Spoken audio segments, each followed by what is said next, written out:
고린도전서 2장 1절에서 9절까지의 말씀 찾으셨으면 한 목소리로 1절부터 읽겠습니다. 형제들아, 내가 너희에게 나아가 하나님의 증거를 전할 때에 말과 지혜의 아름다운 것으로 아니하였나니 내가 너희 중에서 예수 그리스도와 그가 십자가에 못 박히신 것 외에는 아무것도 알지 아니하기로 작정하였음이라. 내가 너희 가운데 거할 때에 약하고 두려워하고 심히 떨었노라. 내 말과 내 전도함이 설득력 있는 지혜의 말로 하지 아니하고 다만 성령의 나타나심과 능력으로 하여 너희 믿음이 사람의 지혜에 있지 아니하고 다만 하나님의 능력에 있게 하려 하였노라. 그러나 우리가 온전한 자들 중에서는 지혜를 말하노니 이는 이 세상의 지혜가 아니요 또 이 세상에서 없어질 통치자들의 지혜도 아니요 오직 은밀한 가운데 있는 하나님의 지혜를 말하는 것으로서 곧 감추어졌던 것인데 하나님이 우리의 영광을 위하여 만세 전에 미리 정하신 것이라. 이 지혜는 이 세대의 통치자들이 한 사람도 알지 못하였나니 만일 알았더라면 영광의 주를 십자가에 못 박지 아니하였으리라. 기록된 바 하나님이 자기를 사랑하는 자들을 위하여 예비하신 모든 것은 눈으로 보지 못하고 귀로 듣지 못하고 사람의 마음으로 생각하지도 못하였다 함과 같으니라. 아멘.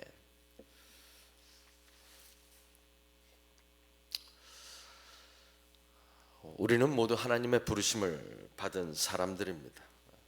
우리 스스로 여기에 나온 것이 아닙니다.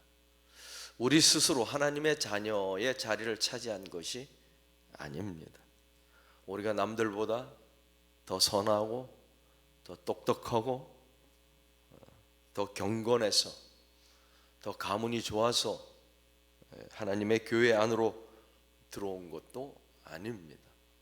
하나님께서 우리를 부르셨습니다. 하나님께서 그렇게 하셨습니다.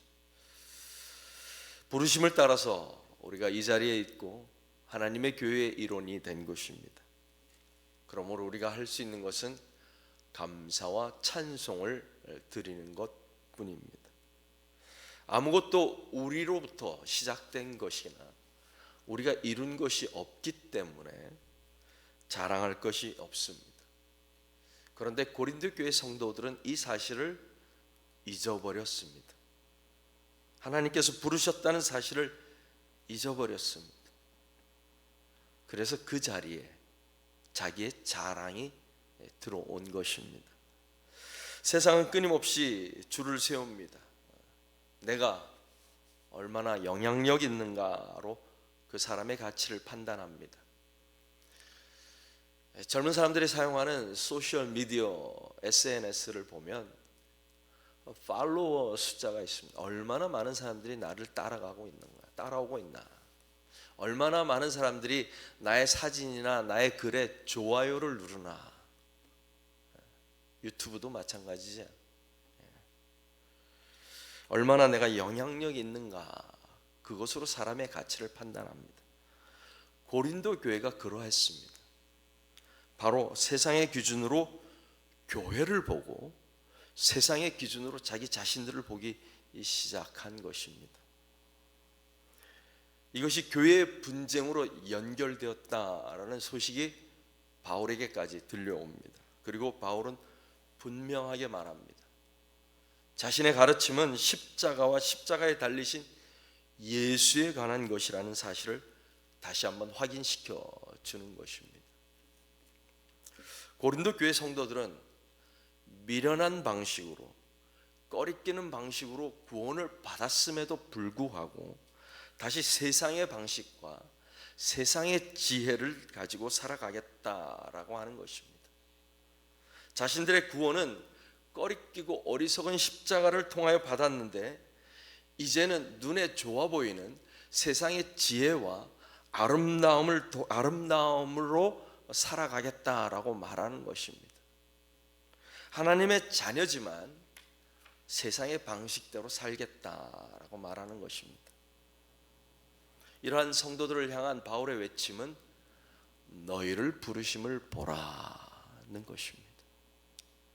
너희가 어떻게 하나님의 자녀가 되었는지 기억하라는 것입니다. 너희 자신의 모습을 통해서 인간의 자랑을 무너뜨리시는 하나님을 보라.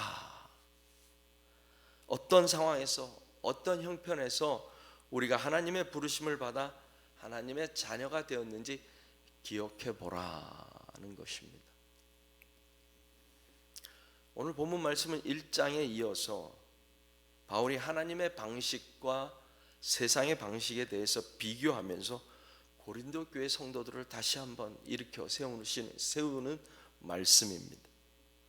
바울은 전도라는 미련한 것을 통해서 하나님의 말씀을 선포했지만 그것이 철저하게 하나님의 방식이라는 것을 설명합니다.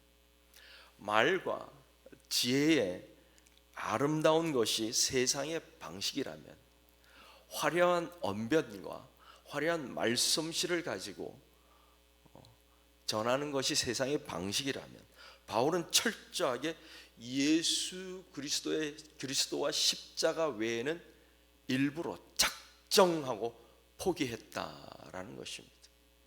당대 최고의 지식인이 자기가 알고 있는 모든 지식을 포기했다라는 것입니다. 의도적으로 작정하고 포기했다는 것입니다. 왜요? 예수 그리스도와 예수 그리스도의 십자가가 중요했기 때문에. 하나님의 방식이 사람을 살리는 길임을 알기 때문에 그렇게 했다는 것입니다. 그가 하나님의 방식을 택했을 때 그에게 영광과 존귀가 따라온 것이 아니라 오히려 약하고 두려워하고 심히 떨게 되었다라고 고백합니다. 핍박과 고난을 통한 어려움뿐만 아니라 하나님이 맡겨주신 사명에 대한 두려움이 있었던 것입니다. 떨림이 있었던 것입니다. 당대 최고의 지식인이 십자가 앞에서 바보같이 된 것은 그 두려움과 떨림을 통하여 하나님의 지혜를 드러내는 방식인 것입니다. 나의 약함을 통하여 하나님의 강함이 드러나는 역설. 사람들은 뛰어난 말솜씨와 훌륭한 학벌과 준수한 외모를 쫓아갑니다. 고린도 교회 성도들도 마찬가지입니다. 하지만 바울은 의도하고 작정하고 하나님의 지혜를 드러내고자 반대를 선택했다는 것입니다. 바울이 사람을 두려워했다라는 말이 아닙니다. 세상의 방식이 아니라 하나님의 방식을 선택했다. 강한 지도자, 능력 있는 목회자, 달변의 설교자를 원하는 시대에 철저하게 하나님의 방식, 십자가의 길로 걸어갔다. 십자가는,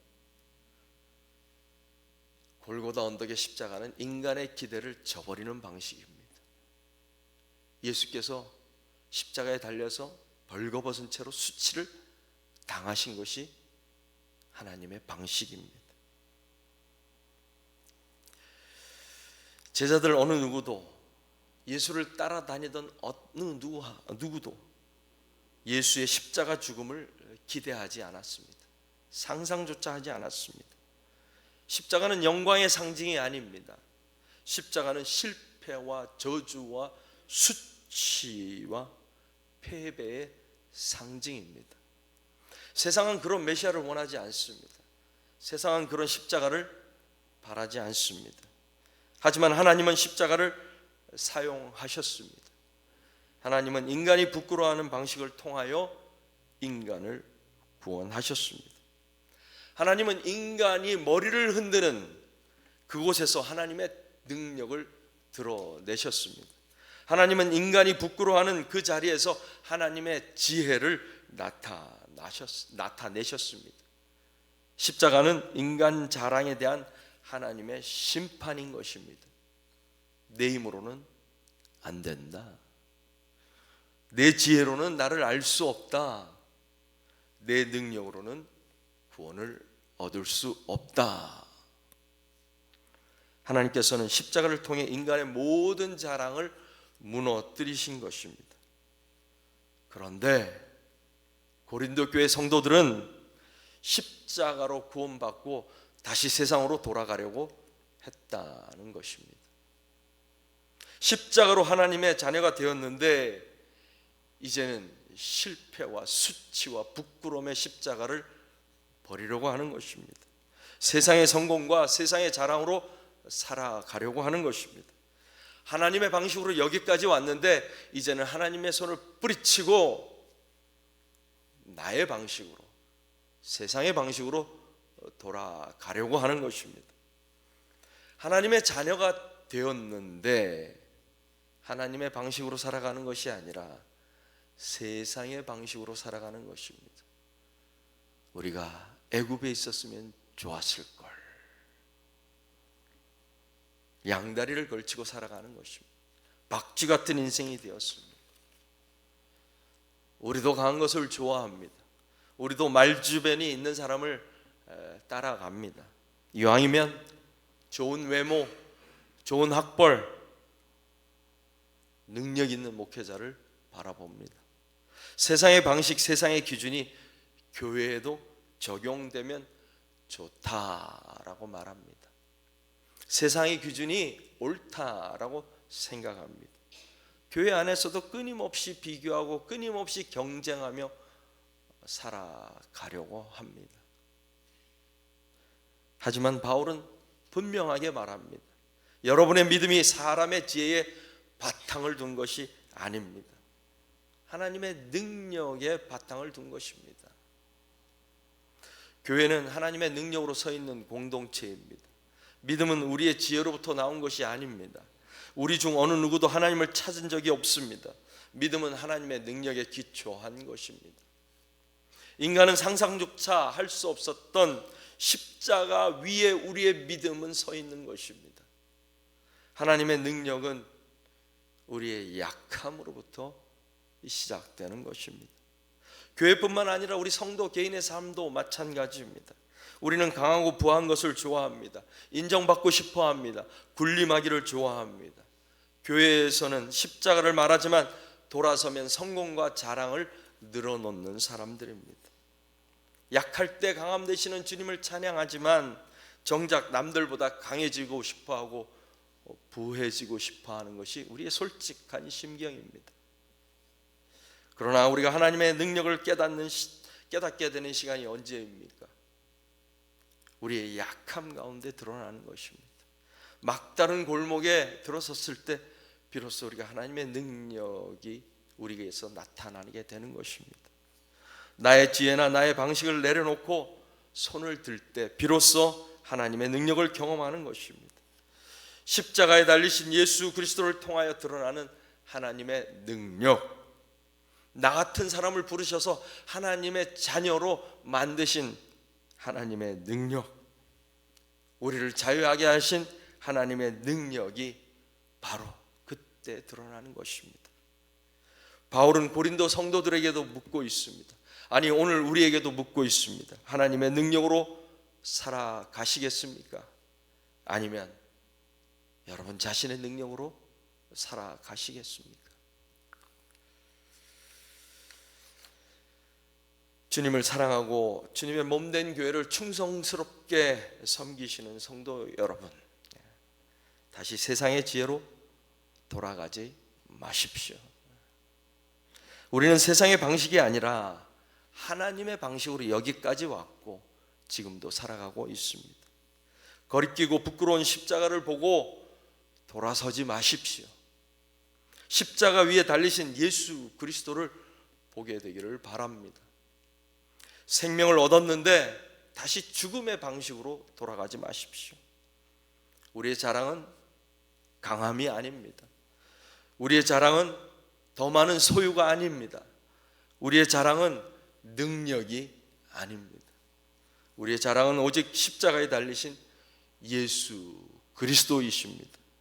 하나님은 가장 약하고 가장 미련해 보이는 십자가라는 방식을 통하여 우리를 구원해 주셨습니다.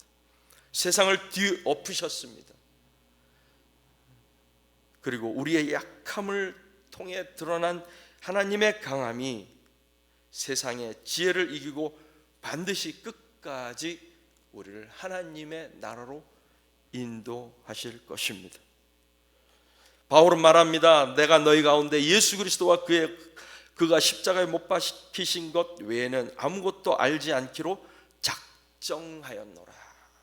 작정하였노라. 우리도 작정합시다. 작정합시다. 십자가 외에는 아무것도 자랑하지 않기로, 세상이 미련하다고 해도 십자가만 붙들기로, 사람들이 비웃어도 하나님의 방식을 따라가기로. 왜냐하면 거기에 생명이 있기 때문입니다. 우리의 자랑은 십자가입니다. 우리의 소망은 십자가입니다. 우리의 능력은 십자가입니다. 기도합시다.